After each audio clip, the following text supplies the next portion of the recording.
کل 29 سپٹمبر جو کہ دنیا بھر میں ورلڈ ہارٹ ڈے منایا جائے گا، یعنی کہ دل کا جو عالمی دن ہے وہ منایا جائے گا. مختلف سرگرمیاں ہوں گی، پروگرامز کا انعقاد ہوگا، آگاہی لوگوں میں پیدا کی جائے گی کہ اپنے دل کا خیال کس طرح رکھنا ہے، کیونکہ کل ربیع الاول کی جو پہلی 12ویں تاریخ ہے اور ہمارا مارننگ شو بھی کل اسپیشل ہوگا، اس لیے اہم دن کے حوالے سے بھی ہم آپ کو بتا دیں کچھ، کیونکہ کل تو ہم نے ربیع الاول کے حوالے سے بات بالکل ایسا ہی ہے. تو ہماری کوشش یہ ہے کہ جو کل آنے والا اسپیشل دن ہے اس کے اوپر ہم آج ہی جو ہے وہ بات کر لیں.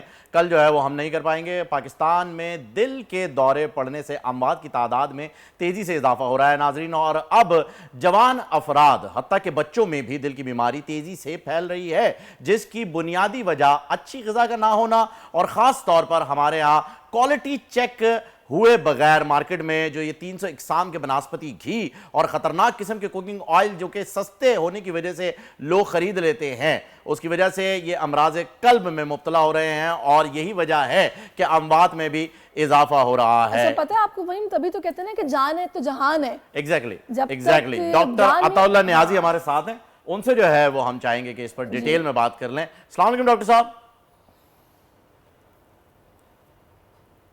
ڈاکٹر صاحب آواز آ رہی ہے آپ کو؟ جی السلام علیکم. وعلیکم السلام. جی ڈاکٹر صاحب بتائیے ذرا دل کا خیال کیسے رکھا جائے؟ دل جلے تو اپنے دل کے ہاتھوں اتنے مجبور ہوتے ہیں کہ دل جو چاہتا ہے وہی کرتے ہیں، لیکن اگر ہم ڈائٹ کی پوائنٹ آف ویو سے دیکھیں، ایکسرسائز کی بات کریں تو حالات وہی ہیں کہ پڑے رہنا ہے، گیجٹس میں لگے رہنا ہے، اور جب بہت بھوک لگے گی تو وہ چیز جو کہ کریونگ جس کی ہو رہی ہو فٹافٹ کھا لینی ہے. یہ کتنا خطرناک ہے، کیونکہ آج کل بچے بھی ہارٹ ڈیزیز کا شکار ہو رہے ہیں. شکریہ بول ٹی وی. ہمارے لیے سب سے پہلے ہمارے لیے یہ جاننا کہ ہارٹ ڈیزیز کی کازز وجوہات کیا ہیں اور اس کی امپورٹنس کو سمجھنا ہمارے لیے بہت ضروری ہے. جیسا کہ آپ کی نالج میں یہ بات ہے کہ سالانہ دنیا میں 2 کروڑ لوگ ایسے ہیں، 20 ملین پیپل جو ہارٹ ڈیزیز کی وجہ سے فوت ہوتے ہیں، اور ان 2 کروڑ 20 ملین پیپل میں 80% لوگ ایسے ہیں جن کی ہارٹ ڈیزیز سے ہم بہتر پریکاشن لے کے ان کو بچا سکتے ہیں. تو ٹیکنیکلی 80% جو والیوم ہے ان ڈیتھ کا وہ ہم پریونٹ کر سکتے ہیں. پاکستان میں یہ نمبر 2 سے 2.5 لاکھ پر ایئر کے لحاظ سے ہے، اور WHO کی ورلڈ ہارٹ آرگنائزیشن کی جو ڈیٹا تھا 2020 میں، اس میں یہ بات بتائی گئی تھی کہ پاکستان میں ہر گھنٹے میں 46 اموات ایسی ہیں جو ہارٹ ڈیزیز کی وجہ سے ہوتی ہیں. تو ہمارے لیے یہ سمجھنا بہت ضروری ہو گیا ہے کہ ہارٹ ڈیزیز کتنی امپورٹنٹ ہے. خاص طور پہ پاکستان ایسا ملک ہے جس میں لو سوشل اکنامیکل بیک گراؤنڈ ہے، اور ایک بیماری جو پاکستان میں 45 سے 55 سال کی ینگ ایج میں پیشنٹ کو ہو رہی ہے، وہ آپ کے ورک لوڈ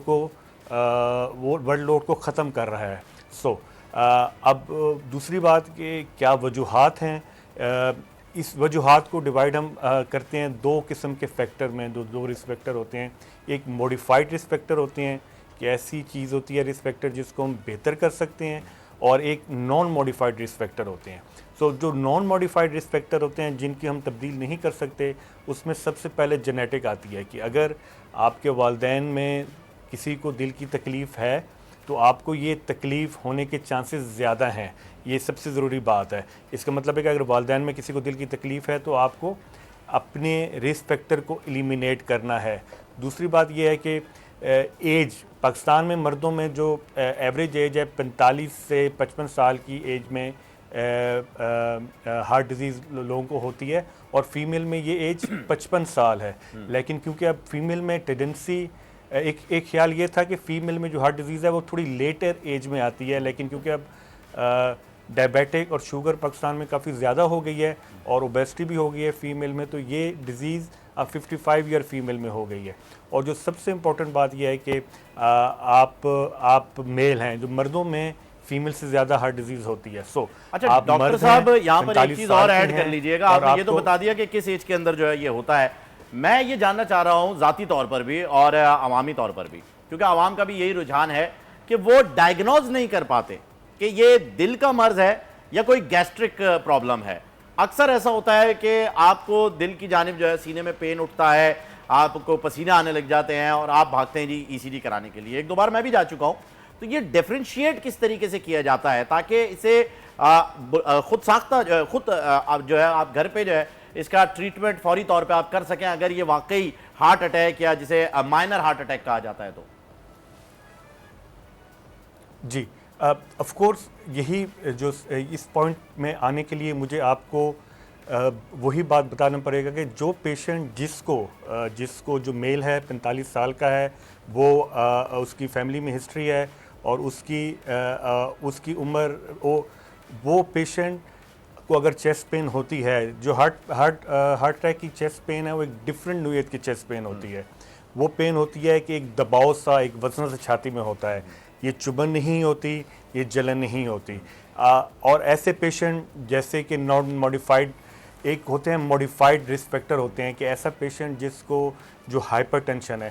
پاکستان میں اڈلٹ پاپولیشن میں 17 سے 20% لوگ ہیں جو ہائپر ٹینسو ہیں. یعنی اس میں یہ ہے کہ 45 سال سے اوپر کے ہر 3 اڈلٹ میں سے ایک اڈلٹ کو ہائپر ٹینشن ہے، اور ہر 60 سال سے ہر 2 بندوں میں سے ایک بندے کو ہائپر ٹینشن ہے. تو ہمیں یہ سمجھنے کی کوشش کہ اگر آپ ہائپر ٹینسو ہیں تو ہم نے اس ہائپر ٹینشن کو میڈیکلی ٹریٹ کرنا ہے. میڈیکلی ٹریٹ ایسے کرنا ہے کہ 140/90 آپ کا اگر بلڈ پریشر ہے تو اس کو ہم نے ٹریٹمنٹ کی طرف لے کے جانا ہے. اب اگر آپ ہائپر ٹینسو ہیں، آپ کو چیسٹ پین ہو رہی ہے، تو ہمیں یہ فیکٹر میں نظر آتا ہے کہ شاید آپ کو دل کی تکلیف ہو. دوسرا موڈیفائڈ رسک فیکٹر ہے وہ ڈائبٹیز ہے. پاکستان میں 12% پاپولیشن ایسی ہے جو ڈائبیٹک ہے. اچھا، یہ انفارچونیٹلی یہ بات سمجھنے کی ہمیں ضرورت ہے کہ یہ جو ساؤتھ ایسٹ ایشین کنٹریز ہیں جس میں ہم رہتے ہیں، اس کنٹری میں اگلے 10 سے 15 سال میں ایک ایپیڈیمک آنے والی ہے. اور وہ ایپیڈیمک، یہ جو ڈائبیٹک پیشنٹ 12% ہیں، یعنی 24 کروڑ کی آبادی میں سے 2.5 کروڑ ہیں.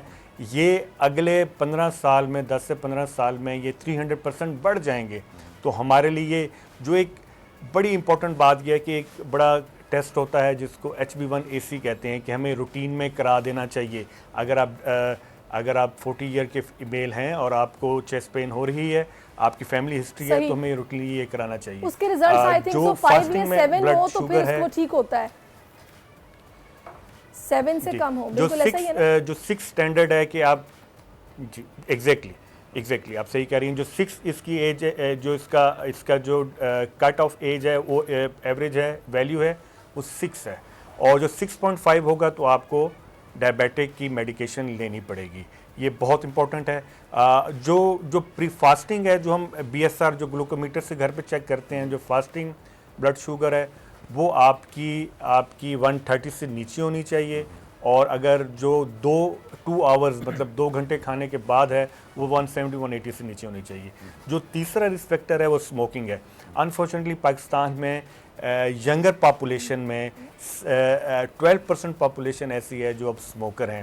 ایک عجیب سا کنسیپٹ بنا ہوا ہے کہ شیشہ اور یہ جو فلیورڈ اسموک ہیں. سر وقت کی ہمارے پاس ڈاکٹر صاحب کمی ہے، میں وقفے کی جانب جانا ہے. ویری کوئکلی جو ہے میں چاہوں گا کہ آپ اسے ریپ اپ کریں اور یہ بتائیے کہ اس رسک فیکٹر کو ہم کتنا ایزیلی کم کر سکتے ہیں.